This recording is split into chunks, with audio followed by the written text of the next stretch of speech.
Hey guys, welcome to the Center Bounce. Today is the final part of the team review videos. Thank you so much for bringing them in. Let's go.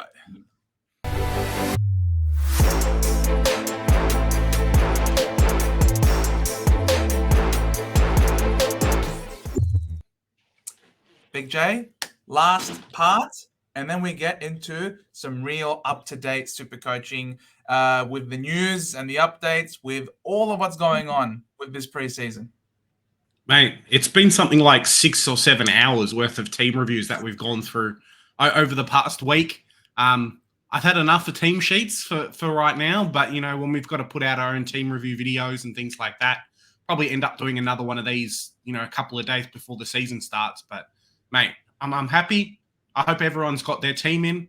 Guys, if you haven't got your team in, send us a message and we'll look you up for the next one. Absolutely. So let us start. All right, so we start with Matt Larocca's team. Blue Kryptonite. I like it. We've got 1, 2, 3, 4, 5, 6, 7, 8, 9, 10, 11, 12, 13. So 13 on paper.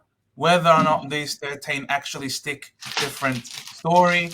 We've spoken quite a bit about Darcy Cameron, whether or not he's a real shout. I think we've spoken a bit about Grundy, especially with how he's splitting up his ruck time. So that's also something that you got to keep an eye on, whether or not this actually sticks, especially now this would have been made before the preseason games. I'm sure Matt has obviously got updated information now, and I'm pretty sure his team looks a bit different. But here we have it right now. Rioli, interesting option. There are definitely guys like Dacos, for example, who you would think are more sure for that price as opposed to a Rioli or a Young or even a Lloyd or something. You never know. There's a bunch of Ridley. There's a bunch of people at this price point.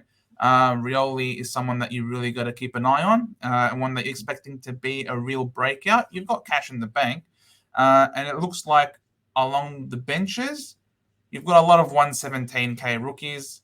You might have enough to make sure that you have more 123Ks.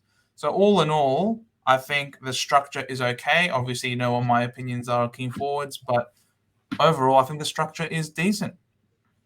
Yeah, for the amount of premiums you have, it's a pretty good team. I'd love for you to find an extra 100K and get Cornelio in instead of Darcy Cameron, but what can you do there? One of the things I would be looking at doing is try and bring in a couple more mid-prices. We've spoken at length about having, 3 rookies on the field, especially in the midfield. And now you've basically got the same in the defense and the forward line. So it's okay, but you will be leaking points, especially when there's not really 3 set like midfielders you can run on field. So most people have Ashcroft Phillips. That's great at M7, M8. But there's not really that kind of third person that you can be comfortable with at the moment with playing on field. Maybe like a Johnson comes around, maybe a Constable if he's taking kickouts, that kind of thing. But structure-wise, I'd be at least trying to put another one into that midfield. Maybe look at doing a Grundy. Obviously, this is pre-season information now, and we'll put out a videos about the games shortly. But I'd be looking to offload Grundy to maybe someone like a Witz as well. So trying to free up a little bit more cash where you go. Tuke Miller's injury cloud probably gives you an extra 50K with a downgrade to maybe Cripps. Surprisingly, your name doesn't have, you don't actually have Cripps in your team given your name. But, yeah, it'd probably be what I'm looking to do there. Cool. Thanks very much for the team, Matt. We get to Darren Lane. This is first part of Darren Lane's team. Obviously, we don't know how much cash he's got left, but we can sort of gauge that, I think. 1, 2, 3, 4, 5, 6, 7, 8, 9, 10, 11, 12, 13. Yeah. So, maybe I'll start off. Yeah, you start us off, mate. I don't mind the team. I think you can probably do a little bit of shuffling with having guys like Taranto in the forward line instead of the midfield, just trying to trip people out. Overall, the team's okay. I can understand what you're trying to do, separate the money and things like that. But in itself, it's actually giving you a bit of a downside because you've got like guys like McKenna on the bench, where at that price you'd prefer him to play. Guys like Dacos are in your Dacos and Brayshaw in your back line, whereas you could probably get someone like a Tom Green who may end up scoring more points for you for a comparable price, or go in for, I don't think you've got a Cornelio either. Just pull up the forward line. So you do have Cornelio, So to try and figure out the cash a little bit there. Preseason knowledge now says that Draper's probably not a very good pick because he's sharing ruck time, at least in the preseason game, with 2 other ruckmen. So he's not going to be the number 1 anymore. So there's some money to free up there. Overall, I don't mind the premium choices. You've tried to look at it holistically and say, okay, I'm going to spend $2 million in the back line, $2 million in the forward line, similar price comparison in the mids, and then in the rucks as well, versus stacking one particular area. I think this year we kind of have to look at where the advantages are and go from there. I don't mind 3 in the midfield for your team specifically versus the previous one, because you've got McLean, who should be best 22 there. So it's basically playing him in the midfield instead of playing him in the forward line. So it's okay that way, but I'd be looking to probably downgrade a Brayshaw or swap out a Brayshaw for someone else, and then use that extra cash maybe to bring in another mid-pricer or so in the midfield. There's a lot of guys at between the 200K to 300K mark that are slowly coming out, and we'll talk about them in a video coming up, that could offer some real value and are really underpriced. Off to you, Joe. Yeah. I understand that you want to play. You think that it doesn't make a big difference if you're playing guys like McLean in the midfield, but it actually does make a big difference when you look and see whether or not there are actually a lot of great fieldable options in your forward line. And to be completely honest, this year it just doesn't seem to be the case. Last year we were gifted and blessed with the likes of Cornelio and Brody that had forward status. They ended up being keepers throughout the whole year. It just doesn't appear to be that way this year. And the rookies are very, a lot of key forwards in the forward line, I suppose, as rookies, and people that you don't really want to field. You would much rather have a guy like McLean be at F6 as opposed to having an actual key forward, and then have one less rookie on the field in the mids. Whether or not, I know if you're really short for cash and the way you've structured up your team, trying to go for 13 primos doesn't allow you to do that. Well, at least definitely better to have a guy like Constable, who's rookie priced, playing off halfback with kick-ins. He is not forward eligible. So you got to play your best available options in their positions. McLean should be in the forward line because he's probably better than 99% of all the other rookie priced options in the forward line. So that's why it's really important to have them in the right position. In terms of the primos, Stewart, he's going to be top of his line. Brayshaw, look, he played exclusively a halfback, but he looks really good. And if he is able to get more midfield minutes with Salem back, then obviously Even there's better. upside to his scoring. Even better, exactly. Clary, he's a top dog, will be a top dog. Turk, you got to keep an eye on him, obviously. Titch, keep an eye on him. And like we've said already with Taranto, he should be in the forward line. And your midfield should be dedicated to those mids that you can't get forward. The likes of Callahan, the likes of Wangani, Miller are 2 options there who are around that 200 to 300K mark that are better than probably your forward options. So chuck Taranto in there, do a bit of a swap with the money, and then pick up one of those or 2 of those, depending on what your team's looking like. I'd be more confident in them than picking up like an Allen, for example, depending on preseason form. Of course. Thanks very much for the team, Darren. We get to Paul Digita team. Okay, so we have 1, 2, 3, 4, 5, 6, 7, 8, 9, 10, 11, 12, 13. So there's another one that's trying to up for a 13 primo team, which is great. You like the look of Cunnington. Absolutely keep an eye on him. Make sure that he's well and truly going to be a keeper for you, or make you 100 to 150K. That's really important. Sheasel, you're a fan. You like what you saw. And he's the shell of this year. Grundy, keep an eye on him. McLean. Yep, McLean at F6. You like to see it. No Cogs. You fade for Cogs. That's fine. That's your call. Stuart Young. Dacos, 3 primos. Hunt instead of Hunt's an interesting one. I think it might be the first thing that we've seen with Hunt instead of a Yo. I think at this point, Yo is really firming to be an absolute must-have. His preseason has been killing it. His form's been great. He's got a great role. I think you're really playing with fire. If you don't have Yo, instead you have a winger in Hunt. Wings don't normally score the best. In terms of the mids, can't fault any of these big any of the primos. Obviously, keep an eye on Took and his hammy. Make sure that he's perfectly fine to go. Other than that, probably, as Big J, I'm sure will say, you got one too many rooks in the mid. Yeah, it's interesting. This team really feels like a traditional. We've spoke about the other day, traditional guns and rookies setup. Having three, what you consider to be three big defenders, or three defenders, and then 3 or 4 premiums in the midfield, and then the same in the forward line, and making up the rest with mid prices and rookies. It works okay. I think this year, as Joe has alluded to, I'm not as set on the picks. So just have to really wait and see who comes available for a lot of these selections.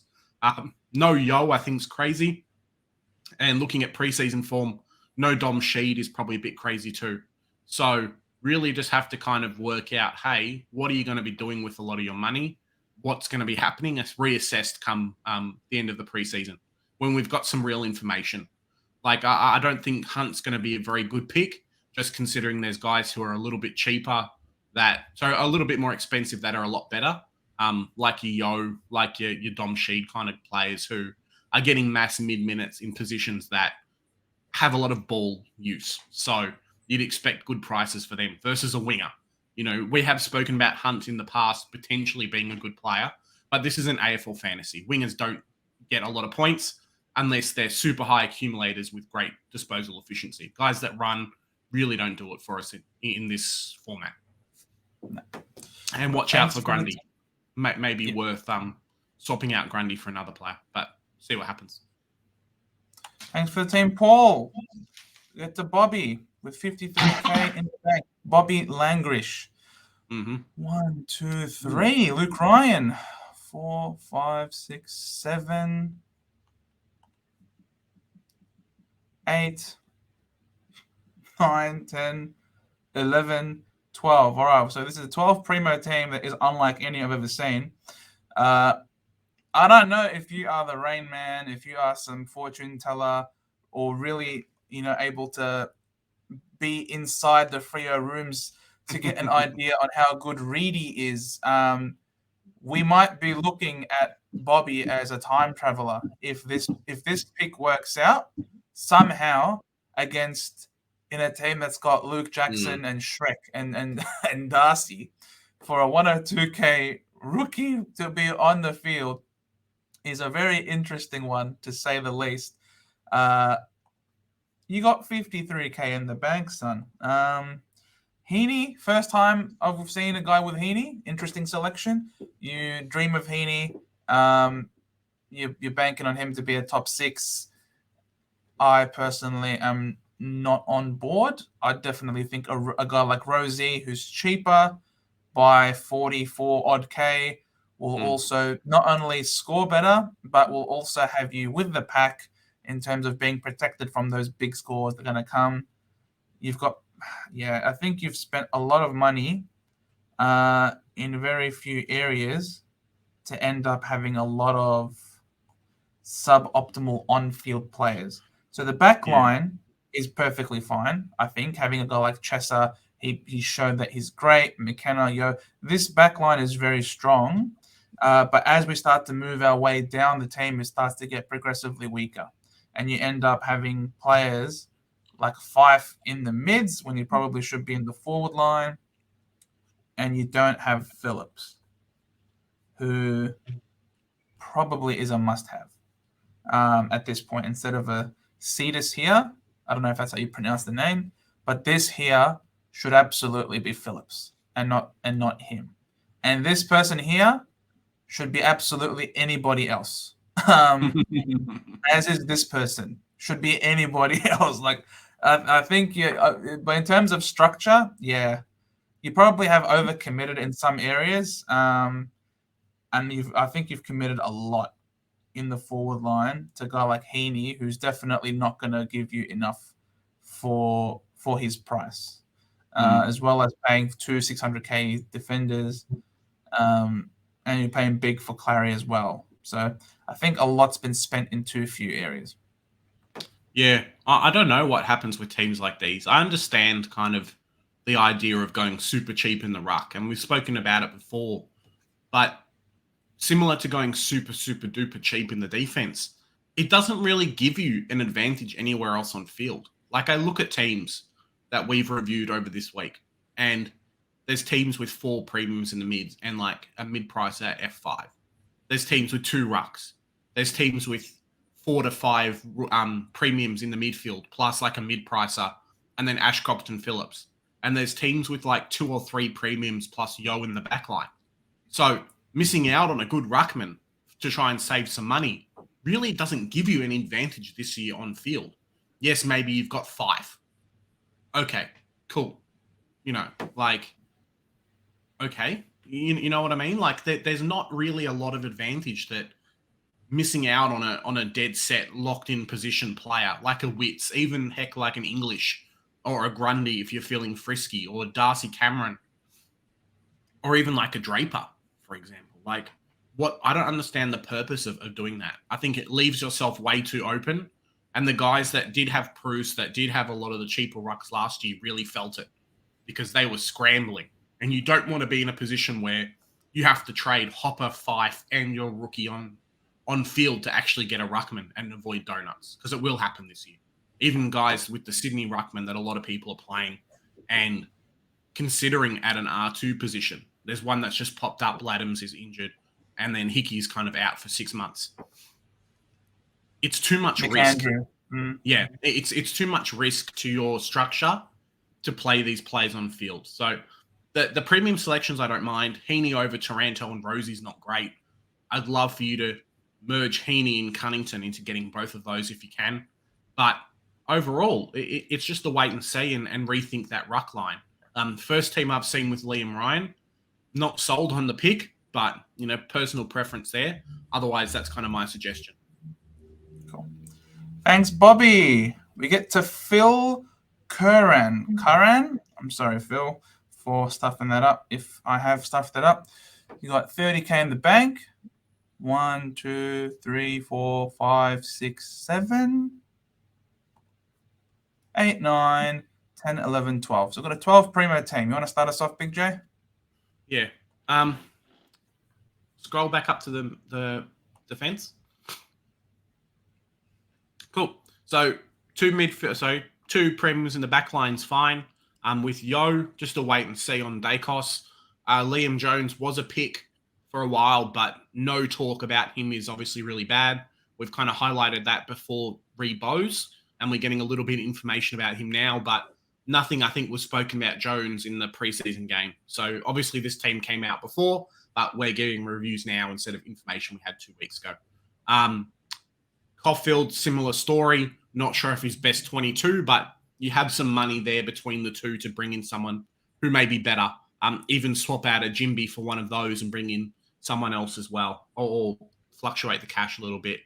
I don't mind the midfield premium, similar thing. Just wait and see with Mitchell. Tuke Miller's injury concerns as well. Oliver's a personal choice there. I have gone Laird at the moment. Maybe I'll try and run both if I'm feeling frisky, but just a big wait and see. Tom Green just got 50 disposals on the weekend, so it is pretty good there. I love the 2 rookies on field in that position as well. So the ruck line, obviously Darcy Cameron was a big pick a couple of weeks ago, or last week even when the teams came out. But at the moment, he's a really big no. As shown in the preseason, as I've been saying, he really is going to be sharing a lot of that ruck time, even if it is at the start. People are saying, oh yeah, halfway through the season, he'll take it over. Cox is going to be crap. Okay, but that's still like 8 to 10 weeks of you getting subpar scores and losing out on value on a player, having him decrease in price, which is not what you want, obviously. Find another 140k, grab Witts if you can, grab someone else. The ruck line's really sketch. Marshall and Witts are probably the 2 guys who I'd just lock in straight away and then build the rest of your team off that kind of position. Dunkley, Rosie, Taranto's fine. I'd love for you to try and get a Cornelio in there if you can. If not, Fife, McLean, King is okay. Joe will have a go at you for picking King on field, but it is what it is. We're all personal preference. If he has to play, at least you've got him in your team. I'm not going to have a go at him. I'm just going to be like, I'm just going to give you my shake of the head. I'm sorry. But Fife is an option. He did look quite good in the preseason game, and he seems to have a really favorable run to start the year. So you're just really banking that this guy can kick a few goals early on and really get some great cash in going. The premiums are fine. I'm not going to add anything more to Darcy Cameron talk. Jai Clark is an interesting selection. Instead of having Phillips there. Actually, the problem was I pressed the wrong way again. This is the perfect midfield. I like the structure of it. I like the backline structure as well. I think 2 or 3 primos in the backline is probably the best way to go. Anything more, and I think you start to really miss out on the value that's there. I agree. I think a guy like Jimby would be great. Yes, he missed that preseason game now, but by reports, the guy is ready to go. And so if you could go, one of Jones or Caulfield down to Jimby, and then the other one can go up to a Bose, who also really impressed early on in that Geelong game against the Hawthorn Hawks. But then again, everybody will look good against Hawthorn. And guess who plays Hawthorn round 1? Darcy Parish. Let's go. So other than that, I like the structure. Well done, Phil. We move on to Jesse Orchard Moore. Thanks very much, Jesse, for your team with 40K in the bank. We're looking at 1, 2, 3, 4. Gone big.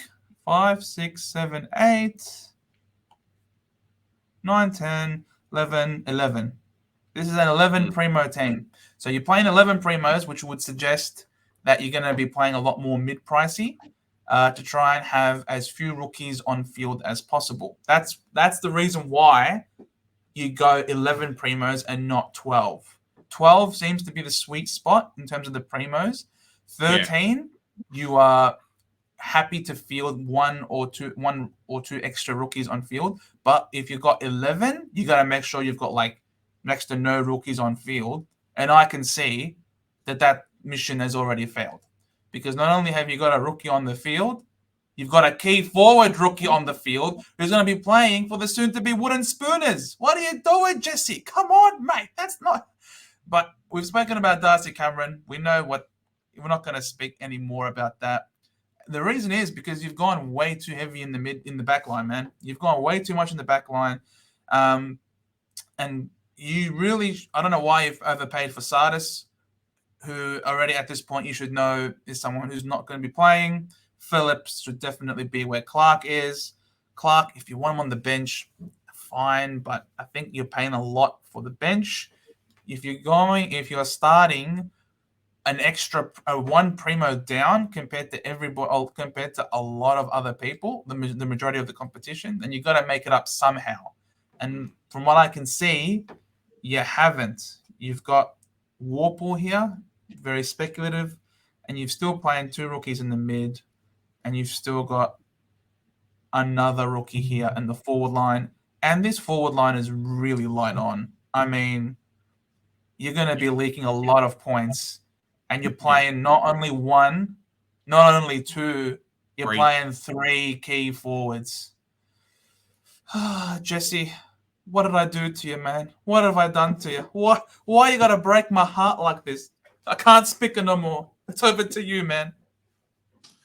The best thing about this team, Jesse, is the fact that it's still preseason and you can change it. That's the best thing about this team. This is not 2022 when we had Cornelio and Brody in the forward line at 260 odd K that you could come in. We didn't have McGovern scoring 90s in the preseason that you could come in and pick them as super cheap options. You need to stack that forward line, mate.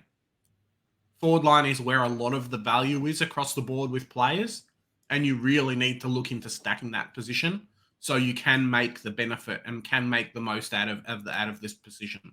Sorry for mumbling there. You can make the most out of the position. I think that, there's a lot of work to be done, but it is preseason. We have spoken about Darcy Cameron in length. Joe brought up how shallow the forward line is. Warple's an okay pick, but I think there's better options showing themselves now. Jai Clark, similar story there. Sardis is obviously injured for a long time. I don't mind starting the 3 bigs in the back line, starting 4, starting 5. I don't mind it. Just don't let it affect your team so much that you've got Dunkley and then that's it. As forward premiums, Rosie, Taranto, Canelio to a lesser extent are valued almost at 100k less than what they should be. Taranto, for example, is valued at a 90. He will be scoring 100s. That makes him 550k minimum. Similar to a Rosie, he will be scoring 100s. He's valued at a 90. There's a lot of money there. People are going to catch up and have to spend more to bring in these players that you started with. Don't give them that advantage by stacking one position and not picking these super cheap players. That's all I'll say. Especially when that position has... Come on, let's be real. The defenders are overpriced to start the year. They're going to come down. Imagine loading up. Imagine loading up in the back line when you're going to have players who they're not going to go up more. If anything, they're going to go down. And then you miss out on all the value in the forward line. Jesse, you got a lot of work to do. We want to see an updated team from you before the start of the season. All right, Jesse? That's your prescription, your homework. Keep watching some more videos. We get to James Wilcox with 32k in the bank. 1, 2, 3, 4, 5, 6, 7, 8, 9, 10, 11, 12. This is a 12 primo team. He's got King, AF6. I won't say nothing. Grundy, Marshall. I won't say nothing about Grundy. We already know. Keep an eye on there. He's got the awesome foursome. You'll love to see it. He's gone Stuart Dacos. Beautiful. Yo, Bose, Caulfield. 1 rookie on the field. If this Wilmot was a McKenna, holy smokes, bro. If this Wilmot was a McKenna, top 100 start. Yeah?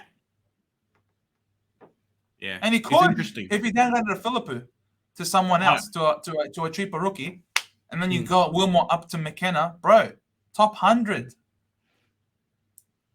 Yeah. I don't mind the team. I think the structure's perfect for this year. Spreading out the money as much as you can, taking advantage of guys like Steele who are priced at 110, that value at a 110. It's just a wait and see now for the preseason games what happens to guys like Caulfield, Bose, Noah Anderson, these kind of players who you do have on field. I'm not happy with the 3 rookies in the in the midfield, but it is what it is. If you're going 5 deep in the back line, for example, having Jinby on field in the midfield instead of having him in the back line is okay if comparatively you get a good rookie. You might want to say Caulfield's terrible. I want to bring in a Callahan, for example. You're not losing anything rookie-wise by swapping him and Jinby and bringing in someone like a Callahan for the same price. So, yeah, really, really nice team. Love the four forwards. I did just have a big rant about picking them up. So, fantastic jobs there. Grundy's really the only watch at that price. You may need to find 80 or 90k to get wits in just in case. So have a think about with your team where you could actually make that money. I would be a little bit concerned about having too many guys who aren't 123k starters on the bench. I know you've got Drury and Ned Long and Davey and things like that. These guys could play, but I think there's going to be some real options at that price. So just have to be careful there. Otherwise, good team. Thank you, James. We get to Chris McQuerque. Chris. It's a very interesting last name, and I've never seen that before. And I am uncultured. I have already admitted to this in the past. And we've got 99,500k in the bank. You can't withdraw this, Chris. It's not real money. If it was, believe me, I wouldn't touch any of it. I just withdraw it all. 1, 2, 3, 4, 5, 6, 7, 8, 9, 10, 11, 12. 12 primo team. Doesn't have Rosie. He's got Cameron instead. I'm not going to talk about that.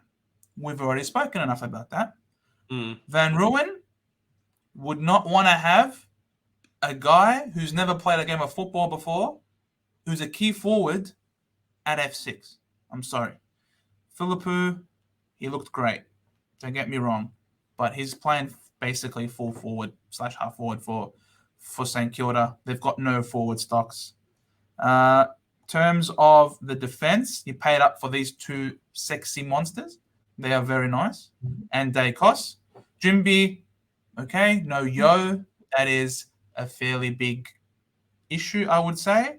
And then you're playing two rookies, both of which aren't guaranteed to be best 22. So, and you've got the Ghost at D8 as well. Who knows if he's going to play ever, this guy. You're paying up for a midfield that is very deep to the point where you've got Bond at M4. There are people rocking Bond at M1 or M2, and then using the money that it frees up to have less rookies on the field, which you've got 3 of in the midfield, which we know what Big J is going to say about that.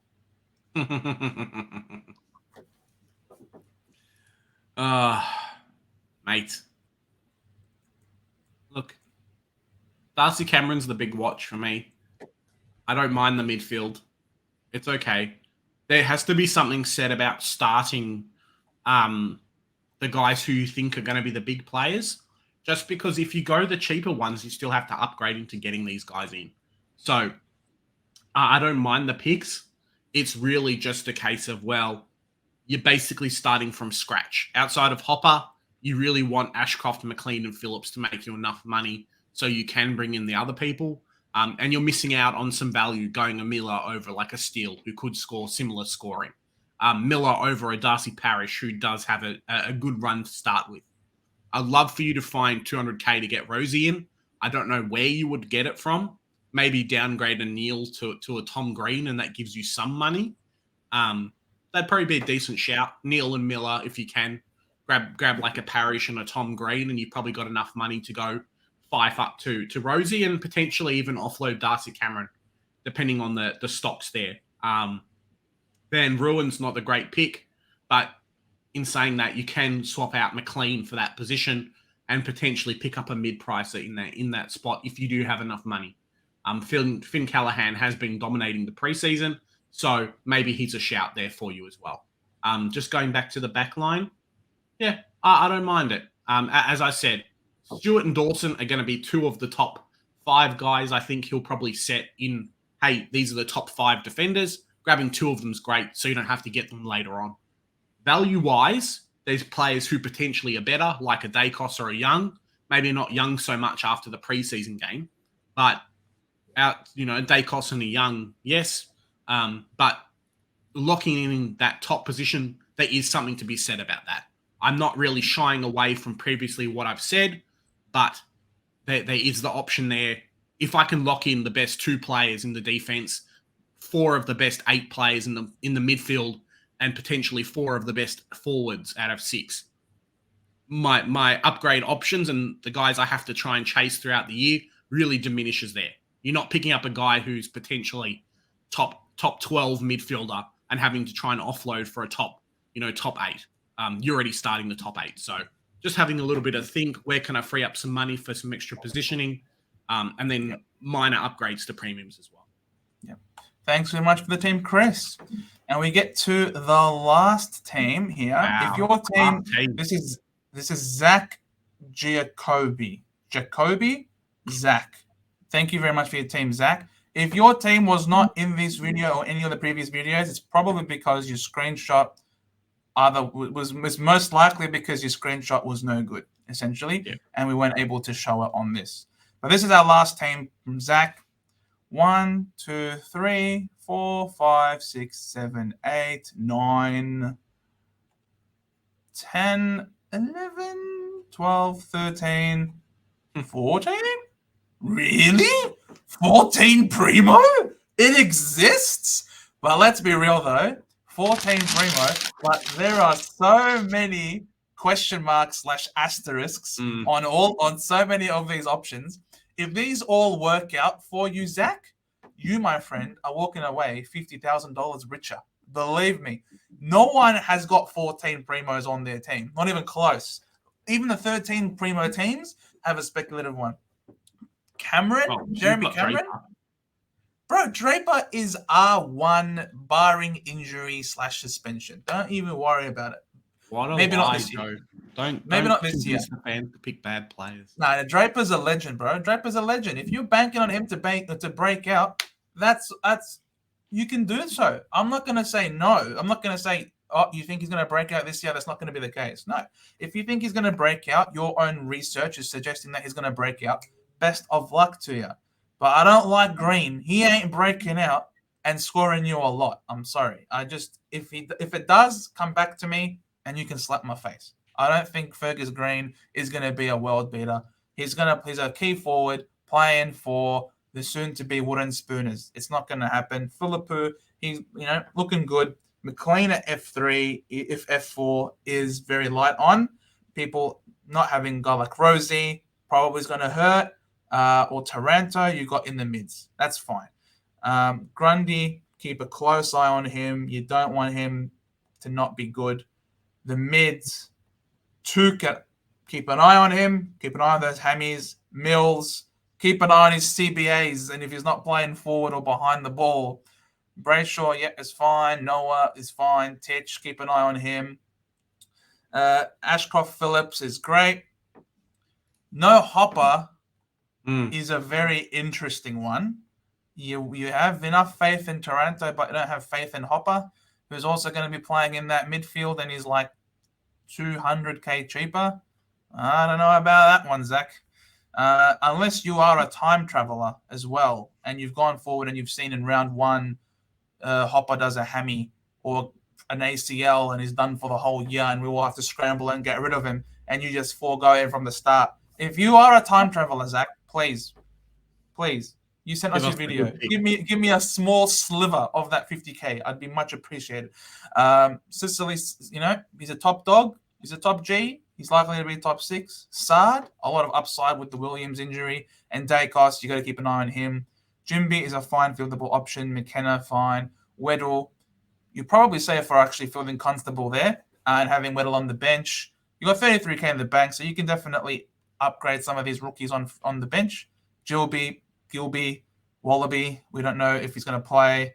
Drury, keep an eye on him. Chincotta, he hasn't he hasn't hurt his chances, but he might not get a gig ahead of Cowan. So you got to keep an eye on that. Davey, look, he impressed. Yes, I'm not going to say no, but Jai Minzy, I think, is definitely ahead of him, as is Tip and Woody. I don't know how many small forwards you can afford to play at the same time. So Davey might not play in round 1 either. And Van Ruin probably won't play. Ben Brown's back. McDonald's playing. And they've got an extra ruckman now in the likes of Grundy, who you've got. So Gawn can spend a lot of time forward. I'm not sure. I don't think Van Ruin is going to play. So there's a bit to work with. There's a bit of updating to do on your bench as well. But all in all, best of luck, Zach. Over to you, Big J. Let's have a look. I don't mind the picks. I agree with Joe on a lot of players, such as Hopper. But overall, it's a very interesting team, and it's really good that you've been able to fit guys in. I do not believe that Draper is going to be R1, R2. I think that is super trap. I think Joe's trying to kick people out of the top 100 so he can get into the top 100. Half a dozen people that watch this video are going to be like, yep, Joe said Draper, let's go. And then he scores a 40 round 1 and is like, Joe, I hate you. Hate you, Joe. Old Italian grandma, I hate you. But yeah, otherwise, I'll be 100 points ahead though. It's worth it. It's worth it. I'm just joking. I'm joking, guys. I promise I'm joking. Otherwise, I don't mind the picks. It's more just a wait and see with a lot of players. You do have, I think, too many 102K guys on the bench, like a Jilly B, like a Drury. I don't know if these guys are going to play.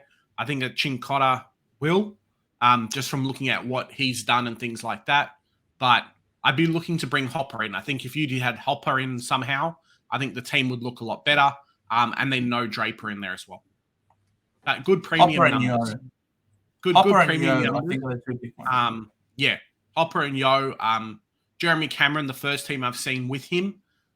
Interesting. I don't think it's going to be a great pick, but over a Rosie, come on, man. Pick Rosie for like 1K more, and you've got a much, much better player who's going to average 110. It's not even, it's for what it is. It's not great. And then 3 forward rookies isn't fantastic either, but it is kind of just the makeup you've got with the team. So there's not much we can do about it. It'd be what Thanks I'm very avoiding. much, Zach. Yeah. Thanks very much for the team, Zach. And that brings our segments to a close. Thank you so much to all the people that have sent us in their teams. And thank you to all the new subscribers. We are now done with the team review segments. We're now well and truly going to be pumping out all of this preseason content that we were doing beforehand. A lot of team reviews, talking about the reviews of what the teams and their performances did over this preseason, keeping an eye on all the good performers. Some of the people that we've gone cold on as well. So please, guys, like, share, and subscribe. We've got a lot to come, Big J. A lot to come. Yeah. And remember, guys, if we didn't cover your teams in today's video and you have sent them in, we will be posting up something a lot closer to the season starting, reviewing teams up until the day or a couple of days before. So jump on with your updated teams with that, and we'll make sure that we feature you guys in those as well. We've got our Supercoach group that you guys can win some amazing prizes. Just have to subscribe on YouTube, follow us on Twitter, and then join the group. You guys can win a jersey, some tickets to a game next year, and an AFL voucher as well. Yes, exactly. And that's right. Guys, here at the Centre Bounce, we do the hard work so you don't have to. Bye for now.